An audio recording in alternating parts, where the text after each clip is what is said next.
Welcome back, trainers, and in this video we're going to be going over whether or not you should be purchasing the global ticket for GoFest 2024 that is going to be featuring Marshadow. Now we do have the cool little cutscene. I'll throw it up probably really quick here and then put it up in another time. But let's go ahead and go over all of the details that are going to benefit you when you do purchase this ticket. It is going to be a little bit of an expensive one. It's going to cost you $15 or equivalent in your area. We are getting little tasks and things to do as we do approach the global GoFest, so you had to purchase it. You are going to be missing out on some at this point, but you're still going to be able to get that. Now, with that said, you can purchase this in the web store, and you will be able to get a shirt for your avatar. If you buy it in the game where it has it advertised right there, you don't get the shirt. I get it. They're trying to incentivize you to go into their web store, but let's go ahead and get into this. If you do enjoy these types of videos, please give it a thumbs up. Really does help me out. So we're going to actually go over everything about Marshadow and kind of take a look at what moves it could potentially learn and see if it's going to be worth your investment, as well as all the little perks that you're going to get in between. Let's start this off right about now. So the actual event perks for the 2 days that this event is going to be going down. Increased chance to encounter shiny Pokemon. How true can that possibly be? Have you seen an actual increase in shiny Pokemon when you've purchased a ticket before? Personally, I just don't really feel like it's there, but it might be like an increase of like 2 or 3%. Who knows? All right, next up, we do have up to 3 special trades can be made each day. So you'll have 2 days. So that's a total of 12 special trades. Special trades are costume Pokemon, shiny Pokemon, legendaries, and some mythical Pokemon that can be traded. All right, level up your elite collect medal challenge by doing these themes that they're going to have here, these challenge collections. So there is that as well. Okay, those usually get done as I play, right? Up to 9 free raid passes when you spin a photo disc at a gym or a raid. So that is going, well, gym or raid are the same thing. You're going to have to use it, and then you'll be able to get another one after you've done a raid. Okay, you can't stack those, right? And then special 7-kilometer eggs. All right, moving on here. The global challenge area. So let's see here.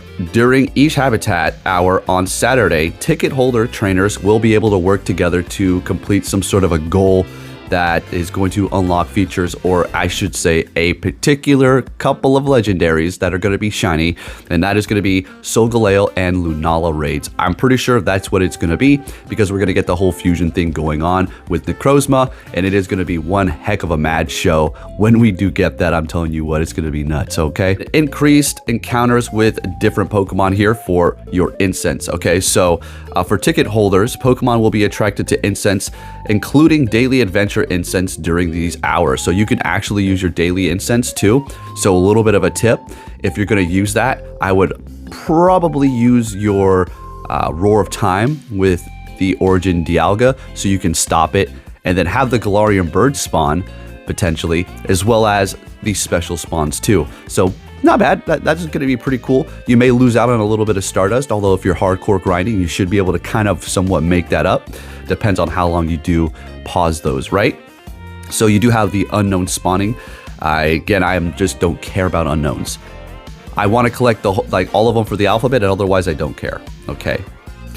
And then we are going to also see Umbreon and Espeon with a costume. So what do they look like here? All right, just like scarves, okay? So you'll be able to see those in an increased chance, I do believe, if you're a ticket holder off your incense. All right, now during these different habitats, you're going to see these specific spawns for each one here, and an increased, I would assume, with the tickets too.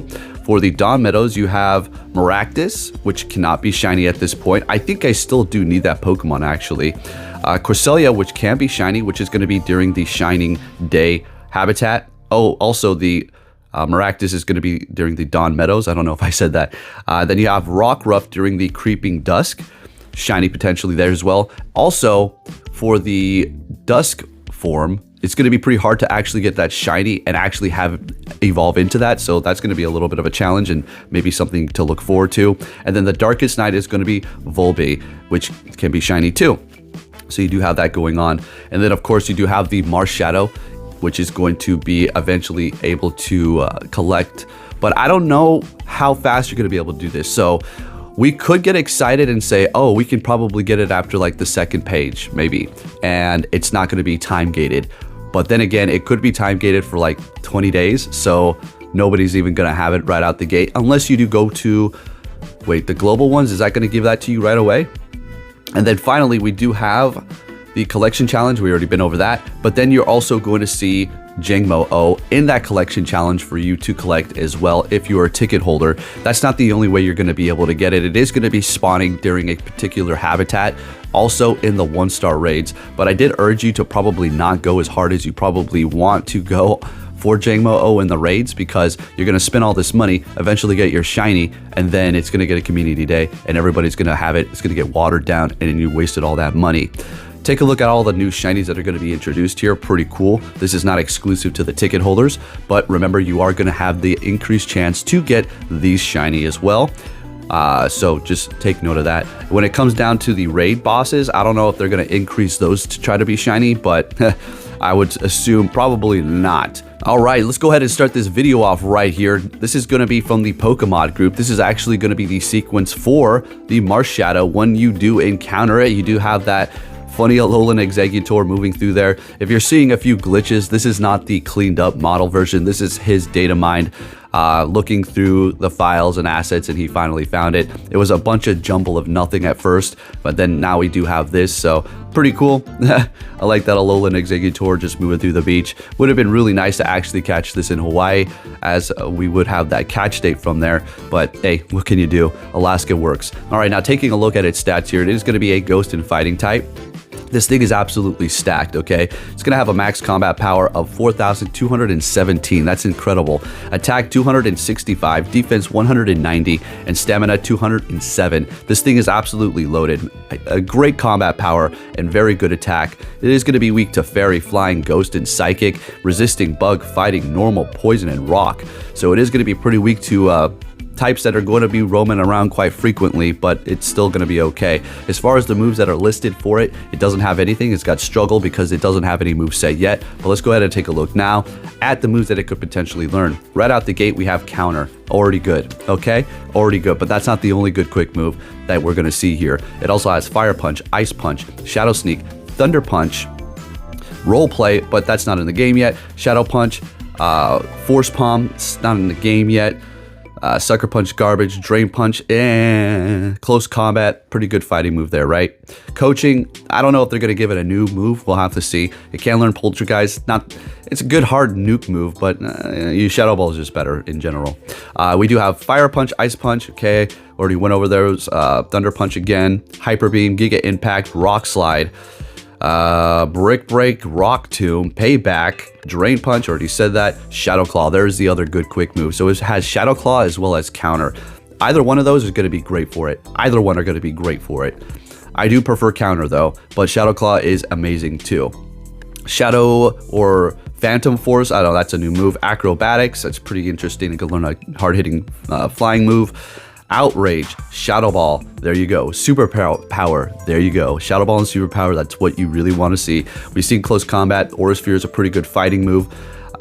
Poison Jab, another good quick move. Focus Blast, Nuke fighting move. Iron Head, Stone Edge, Grass Knot, and that's all foul play too. So go figure, they'll probably give it foul play or something like that. But it is absolutely loaded. I want to see, of course, Shadow Ball, Super Power, Poison Jab, Shadow Claw, or counter. I think out of all three of those, they're all good, but I think it's going to be best with counter or obviously Shadow Claw. As far as Poison Jab, it'll be good, but it'll give you that coverage for poison types or fairy types, right?